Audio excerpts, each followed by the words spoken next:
फाड़े के हजारों कीड़ा मुंह में पड़ गए, अब खाओ कीड़ा।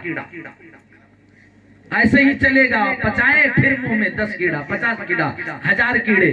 ये जो कीड़ा है कृमि भोज नामक नरक में जो प्राणी जाता है उसे मिलता है। उसके बाद में जो व्यक्ति चोरी करता है, जो शराब पीता है, ऐसे प्राणी को संदस नाम के नरक में भेजा जाता है। जो शराब पीता है, जो चोरी करता है, उसे वहां पर लोहे के जैसे गर्म पिंड या लोहे के जैसे पानी, शराब एकदम लोहा जैसा गर्म होता है वैसे गर्म रहेगा और मुंह में आपको दिया जाएगा, पियो शराब जितना पीना है। मुंह जल जाएगा, तड़पेंगे और फिर से मतलब ये कृत्य करते रहेंगे जब तक आपको 10,000 वर्ष 1,000 वर्ष जो भी आपको सजा यम के दूत के द्वारा मिलेगा वो आपको भोगना है। उसके बाद में जो व्यक्ति परजाति से विवाह करता है, ये परंपरा हमारे गांव में बहुत जीवित हो रहा है। शहर में पहले था लेकिन ग्राम में अब होने लगा। जो व्यक्ति अपने धर्म से अच्युत हो करके दूसरे जाति से अंतरजातीय विवाह जो करता है, उनको किस तप्त सूर्मी नाम के नरक में भेजा जाता है। वहां पर क्या होता है तो कहते हैं कि उसी व्यक्ति के आकार का, उसी स्त्री के आकार का एक लोहे का स्वरूप तैयार किया जाएगा और उसी स्वरूप में आपके शरीर को बांध दिया जाएगा आग के उस लोह पिंड में। अब तड़पते रहिए उसी में जब तक आपको सजा मिला है तब तक। उसके बाद में जो व्यक्ति पशुओं के साथ गलत संबंध बनाता है, गलत कृत्य को करता है, कर्म करता है, ऐसे प्राणी वज्रकंटक सालमली नाम के नरक में जाता है। वहां क्या होता है तो कहते हैं वहां बबूर के पेड़, सेमर के पेड़, जिस पेड़ में कांटे लगे होते हैं ऐसे पेड़ रहते हैं, उस पेड़ों पर, उस धरती पर जिसमें केवल कांटा ही कांटा रहेगा, यम के दूत आपके नाक में यम पास लगा करके और घसीटेंगे, पूरा शरीर चिथड़ा चिथड़ा हो जाएगा, मूर्छित हो जाओगे, फिर जैसे होश आएगा फिर से लेकर के ये प्रक्रिया चलते रहेगा। कहां पर तो सालमली नाम के नरक में। उसके बाद में जो व्यक्ति अपवित्र रहता है, जो अपने शरीर को कभी शुद्ध नहीं रख पाता, 2-2, 3-3, 4-4 दिन तक हम स्नान नहीं करते हैं और जब स्नान ही नहीं किए तो भगवान का नाम कैसे लेंगे, ऐसे प्राणी पुयोध नाम के नरक में जाता है, जहां पर केवल पीप ही पीप रहेगा, उसी में डुबा दिए जाओगे और आराम से तैरते रहो। उसके बाद में जो व्यक्ति देखिए कुत्ता पालता है, जो प्राणी देखिए जो जीव पालने योग्य है उसे पालना चाहिए। कुत्ता पालिए, मैं उसका विरोध नहीं कर रहा हूँ, सुरक्षा की दृष्टि से ठीक है, लेकिन उसे आप द्वार पर ही रखो।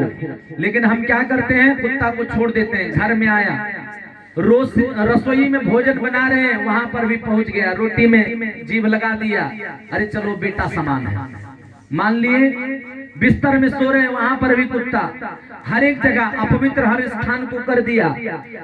तो और गाय जहां पर पालना चाहिए, गाय तो आज मिलता नहीं और कुत्ता हम पालते। देखिए क्यों, पहले के समय और आज भी वो परंपरा गांव में जीवित है, गाय पाला जाता है और गाय को हम घर के द्वार पर बांधते हैं। इसका कारण है, जब भी कोई अतिथि मेरे घर में आए तो सबसे पहले गाय का दर्शन करे, सबसे पहले बैल का दर्शन करे। क्यों, जब अतिथि मेरे घर में आकर के गौ का दर्शन जब सबसे पहले वो करेंगे ना, तो वो दूध दही घी और चाय पानी के लिए कभी शर्माएंगे नहीं, बेहिचक आपसे कहेंगे कि भैया थोड़ा चाय पिला दो, भैया एक गिलास दूध दे दो। क्यों, क्योंकि वो समझ गए कि आपके घर में गाय है और जिस घर में गौ माँ होंगी निश्चित ही दूध दही की कमी तो नहीं होगी।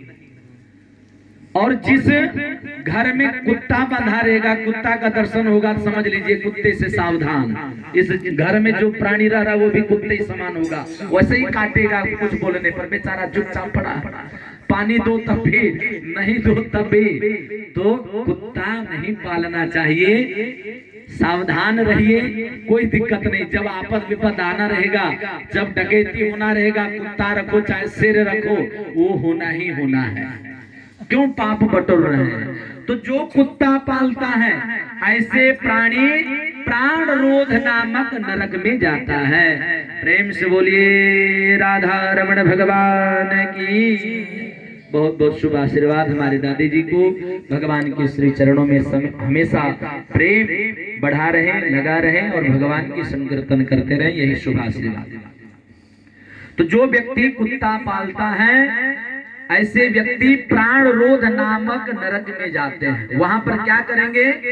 आधा शरीर नीचे धरती में गाड़ दिया जाएगा और यम के दूत बाण लेकर के, धनुष लेकर के बाणों से आपके शरीर को बेधेंगे, फिर छटपटाएंगे, मूर्छित होंगे, फिर से बाण निकाल कर फिर से मारेंगे।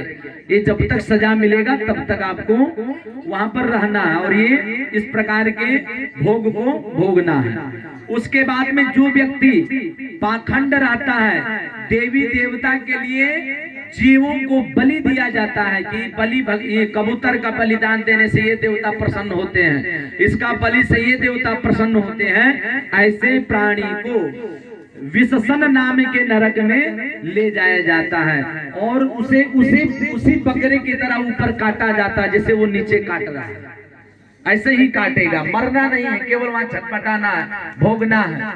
कब तक? जब तक समय मिलेगा तब तक। उसके बाद में जो व्यक्ति बलवान होकर के, अधिक बलशाली होकर के या उच्च पद प्राप्त करके अपने सैनिकों द्वारा गांव में आग लगा दिया जाए, व्यापारियों को जो लूट लेता है, जो गरीबों को सताता है, ऐसे प्राणी लाला भक्ष नाम के नरक में फेंक दिए जाते हैं एक कल्प तक। वहां पर बहुत बड़े बड़े 10 कुत्ते एकदम नोकीले रहेंगे, दांत बड़ा बड़ा रहेगा और वो 10 कुत्ते मिल करके आपके शरीर के मांस को नोच नोच करके खाएंगे जब तक आपको सजा मिला रहेगा तब तक। उसके बाद में जो व्यक्ति झूठा गवाही देता है दूसरे के धन को लेकर के, पैसे के लोभ से, वो प्राणी अवीचीमान नाम के नरक में जाते हैं।